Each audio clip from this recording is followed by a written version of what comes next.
व्यास creation आणि राधनी woman welfare association आयोजित पुस्तक आदान-प्रदान महोत्सव 2024 साजरा करण्याचे यंदाचे 7वे वर्ष आहे.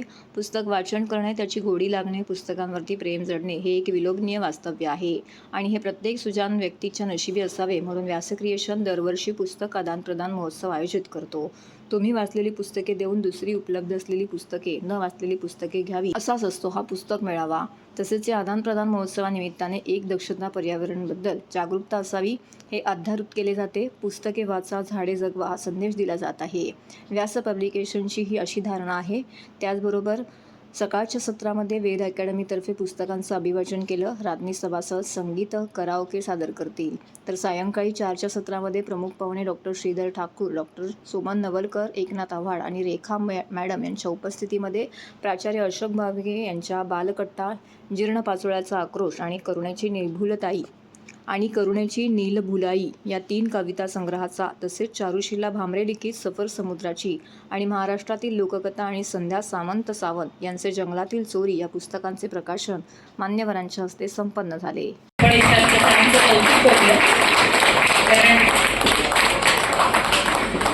जीवाच्या बल्यात ही मंडळी काम करतायत, पुस्तकांना सांभाळतायत, समाजभान जपतायत. त्याचप्रमाणे माझ्या ज्ञानाचा उपयोग समाजासाठी कसा होईल यासाठी सर्वतोपरी प्रयत्न करतात आणि असं एक मोठं नाव दुःख वाटायला येते, निराशा अचानक येते वाटायला आणि माणूस अनेक हतबल होऊन जातो. मग मला अशा वेळी ना ते रिरूप नावाचं एक संकल्पना फार महत्वाची वाटते. तुम्ही तर कोरडत नाही आपल्यावर किंवा तो सांगत नाही, अरे काय चुकीचं वागतोस, मी सांगितलंय की कविता आलेल्या आहे, मुलांपुढे देण्यासारखे किती कविता आलेल्या आहे. इथे समोर बसलेले माझे मित्र आहेत सतीश सोळंकर सर, त्यांचं एका कवितेचं पुस्तक असते की मुंगीने एकदा केला नाच, तिला मिळाले पैसे 5. मुंगीने एकदा केला नाच, तिला मिळाले पैसे 5. एका पैशाचे आणले पीठ. घुंगरू म्हणाले नाच नाच, पुन्हा मिळतील पैसे 5, पुन्हा मिळतील पैसे 5. इतकी सहजता, इतकं ते काय म्हणतात त्याला लयबद्धता जेव्हा येते तेव्हा ती कविता लहानांनाच काय मोठ्यांना आकर्षित करते. मला वाटतं कविता विषय आहे जे मुलांच्या मनात प्रश्न आहे की आज या आयटीच्या युगामध्ये जातं, कारण समाजाचा त्या साहित्याकडे बघण्याचा रोख. आपण वर्तमानपत्र रविवारचं उघडा, 4 प्रौढ साहित्याच्या पुस्तकांची परीक्षणं असतील, पण बाल साहित्याला एखादा छोटासा कोपरा, छोटंसं काहीतरी चौकट दिलेली असते. तर असं का होतंय याचं उत्तर तुम्ही आम्ही शोधलं पाहिजे. जेव्हा आपण महिन्याचं किराणाचं बिल तयार करतो की दुधाचे एवढे पैसे, लाईट बिलचे एवढे पैसे, मला वाटतं त्याच्यामध्ये तुम्ही पुस्तकासाठी सुद्धा छोटी ठेवली पाहिजे. मग ती 100 रुपयाची का असे ना, पण दर महिन्याला 100 रुपयाचं पुस्तक आणून ठेवा. तुम्ही म्हणता की आमची मुलं वाचत नाही, याचा एकदा चमत्कार करून पहा. तुम्ही मुलांसोबत वाचन करा, त्यातली एखादी कविता वाचून दाखवा. त्याला ती आवडलेली असेल तर नकळत दुसऱ्या दिवशी तो पुस्तक हातात घेईल, त्याच्या पुढची कविता तो वाचा. एखादी गोष्ट वाचून दाखवा. मुलांसोबत वाचन करणं हा काय प्रकार असतो हे आता आपण पालक विसरलेलोच आहोत. आपण म्हणतो हे पुस्तक घे आणि तू वाचत बस, आणि आपण आपल्या मोबाईलमध्ये गुंतत जातो, गुंग होतो. मुलगा सुद्धा त्या मोबाईलकडे डोकावतो आणि त्याला सुद्धा मोबाईलच हवा असतो.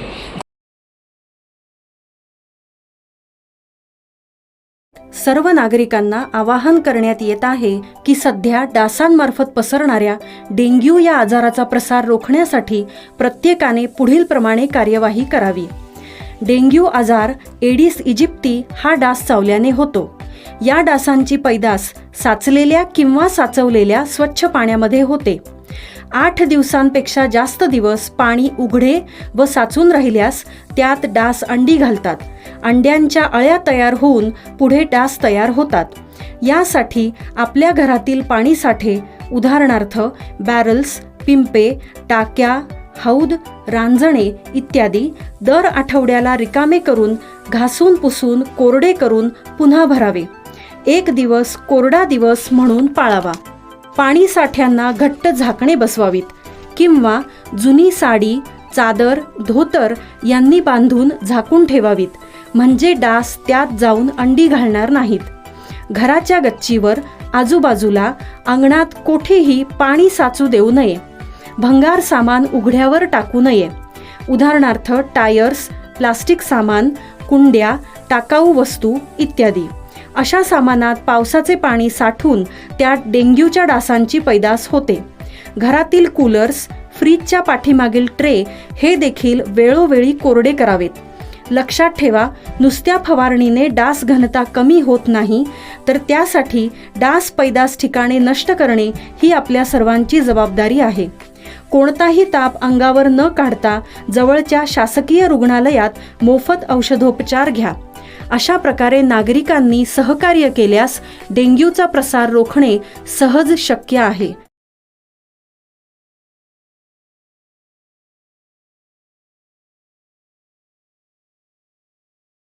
पूर्व द्रुतगती महामार्गावरील नितीन कंपनी पुलाखाली बेकायदा वाहने उभी राहू नये, तसेच नागरिकांना चालणे, व्यायामासाठी जागा उपलब्ध व्हावी यासाठी सुमारे 7 वर्षापूर्वी ठाणे महानगरपालिकेने नितीन कंपनी ते कॅडबरी जंक्शनपर्यंत उद्यान उभारले आहे.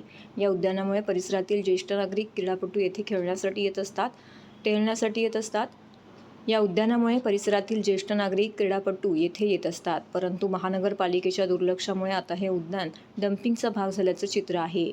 मार्गरोधक, बंद पडलेली सिग्नल यंत्रणा, कारवाई केलेले फलक अशा विविध वस्तू येथे साठवल्या जात आहेत. भंगार वाहनं, महापालिकेची वाहनं देखील येथेच उभी असतात. त्यामुळे एकेकाळी हिरवाईने नटलेला हा परिसर आता कचरा भूमी ठरू लागल्याचं दिसू लागतं. चित्र आहे. पूर्व द्रुतगती महामार्गावरील नितीन कंपनी ते कॅडबरी कंपनी उड्डाण पुलाखाली पूर्वी अनधिकृतरित्या शेकडो दुचाकी, कार, अवजड वाहनं उभी करण्यात येत होती. तसेच या वाहनांच्या मागे गर्दुल्ले दारू किंवा अंमली पदार्थाची नशा करत होते. त्यामुळे परिसराची रया निघून गेली होती. तसेच महिला सुरक्षेचा प्रश्न देखील ऐरणीवर आला होता. हा प्रकार रोखण्यासाठी ठाणे महानगरपालिकेने 2017 मध्ये PPP तत्वावरती या भागाचा विकास करण्यास सुरुवात केली होती. महापालिकेने या पुलाखाली सायकल ट्रॅक, चालण्यासाठी जॉगिंग ट्रॅक, लहान मुलांसाठी खेळण्याचे साहित्य, दोन्ही बाजूंनी रोपांची हिरवळ अशा सुविधा निर्माण केल्या होत्या. त्यामुळे या परिसराचा अक्षरशः कायापालट झाला होता. पाचपकाडी नितीन कंपनी कॅडबरी खोपड भागामध्ये वास्तव्य करणाऱ्या ज्येष्ठ नागरिकांना या ठिकाणी विरंगुळ्यासाठी हक्काची जागा उपलब्ध झाली होती. येथे जवळपास कुठेतरी उद्यान अथवा मोठी बाग नव्हती. त्यामुळे नागरिकांकडून समाधान व्यक्त केले जाते होते. परंतु महानगरपालिकेच्या दुर्लक्षामुळे या उद्यानाची अत्यंत दुरावस्था झाली आहे.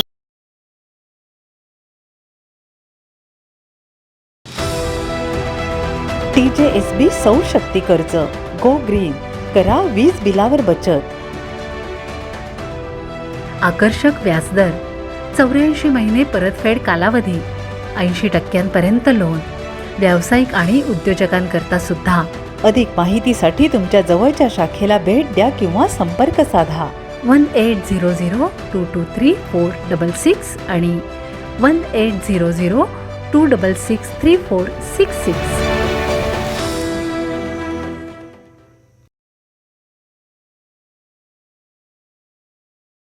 ठाणे महानगरपालिका क्षेत्रातील गणेशोत्सव पर्यावरणपूरक असावा यासाठी ठाणे महापालिका प्रयत्नशील आहे.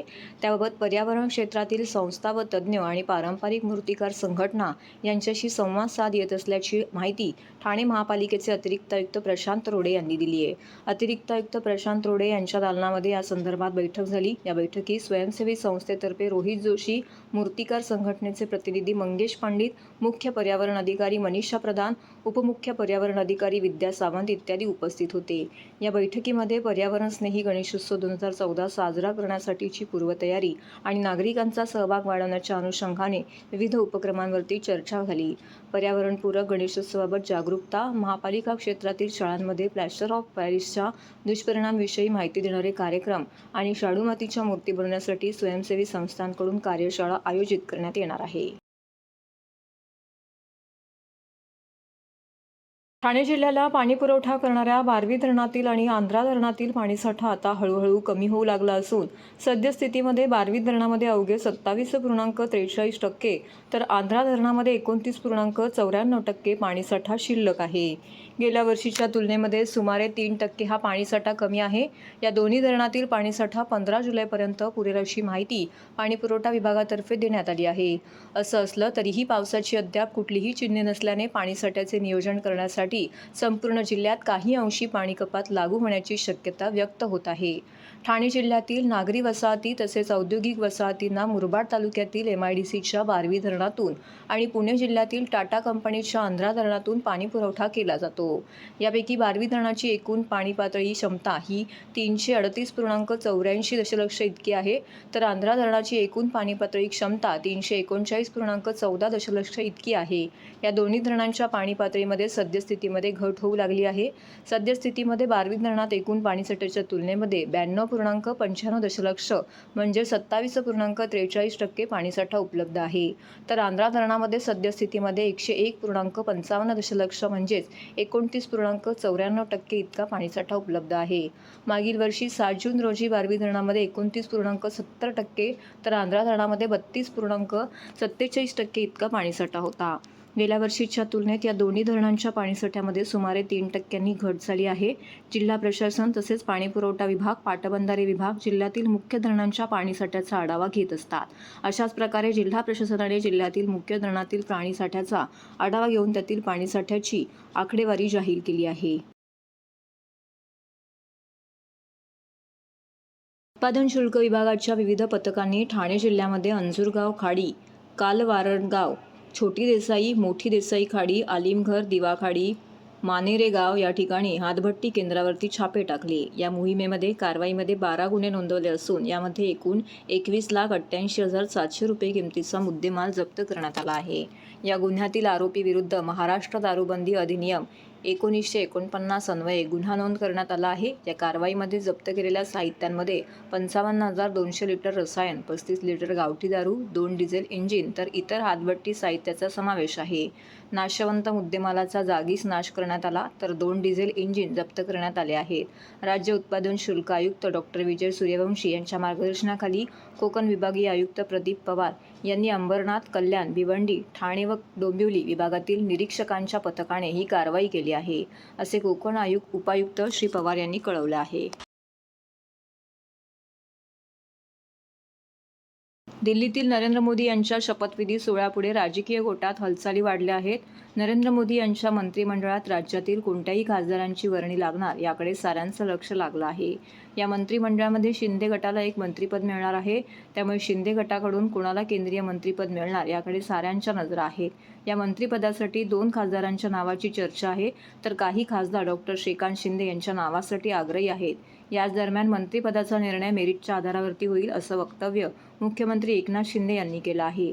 नरेंद्र मोदी रविवारी तिसऱ्यांदा पंतप्रधानपदाची शपथ घेणार आहेत। नरेंद्र मोदी यांच्यासोबतच घटक पक्षातील 18 जण मंत्रिपदाची शपथ घेण्याची शक्यता आहे। मोदींच्या मंत्रिमंडळात श्रीकांत शिंदे यांची वर्णी लावण्याची आग्रही मागणी शिंदे गटातील काही खासदारांनी केली आहे।